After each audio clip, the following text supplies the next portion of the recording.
بسم اللہ الرحمن الرحیم۔ دوستو، امام بن جوزی رحمۃ اللہ علیہ کے ایک نہایت ہی سبق آزمودہ واقعہ بیان کیا ہے کہ اصفہان کا ایک بہت بڑا رئیس اپنی بیگم کے ساتھ دسترخوان پر بیٹھا ہوا کھانا کھا رہا تھا۔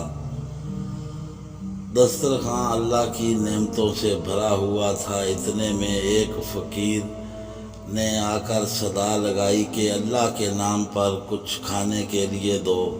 اس شخص نے اپنی بیوی کو حکم دیا کہ سارا دسترخوان اس فقیر کی جھولی میں ڈال دو۔ عورت نے حکم کی تعمیل کی۔ جس وقت اس نے اس فقیر کا چہرہ دیکھا تو دھاڑے مار کر رونے لگی۔ اس کے شوہر نے اس سے پوچھا، جی بیگم، آپ کو کیا ہوا؟ تو اس نے بتلایا کہ جو شخص فقیر بن کر ہمارے گھر پر دستک دے رہا تھا وہ چند سال پہلے اس شہر کا سب سے بڑا مالدار اور ہماری اس کوٹھی کا مالک اور میرا سابقہ شوہر تھا۔ چند سال پہلے کی بات ہے کہ ہم دونوں دسترخوان پر ایسے ہی بیٹھ کر کھانا کھا رہے تھے جیسا کہ آج کھا رہے ہیں۔ اتنے میں ایک فقیر نے صدا لگائی اور میں دو دن سے بھوکا ہوں، اللہ کے نام پر کھانا دے دو۔ وہ شخص دسترخوان سے اٹھا اور اس فقیر کو اس قدر پٹائی کی کہ اسے لہو لہان کر دیا۔ نہ جانے اس فقیر نے کیا بد دعا دی کہ اس کے حالات اتنے خراب ہو گئے کہ کاروبار ٹھپ ہو گیا اور وہ شخص فقیر و طلاق ہو گیا۔ اس نے مجھے بھی طلاق دے دی۔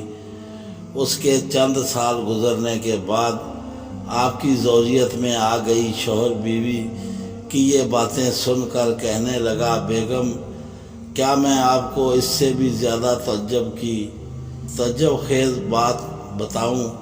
اس نے کہا، ضرور بتائیں۔ کہنے لگا، جس فقیر کی آپ کے سابقہ شوہر نے پٹائی کی تھی وہ کوئی دوسرا نہیں بلکہ میں ہی تھا۔ گردش زمانہ کا ایک عجیب نظارہ یہ تھا کہ اللہ تعالیٰ نے اس بدمست مالدار کی ہر چیز، مال، کوٹھی، حتیٰ کہ بیوی بھی چھین کر اس شخص کو دے دی جو فقیر بن کر اس کے گھر پر آیا تھا، اور چند سال بعد پھر اللہ تعالیٰ اس شخص کو فقیر بنا کر اسی ہی در پر لے آیا۔ واللہ کل شین قدیر۔ دوستو، ہماری کہانی پسند آئے تو دوستوں میں شیئر کریں، ہمارے چینل کو سبسکرائب کریں اور بیل آئیکن کا بٹن ضرور دبائیں۔ ہمیں دعاؤں میں یاد رکھیں۔ اللہ حافظ۔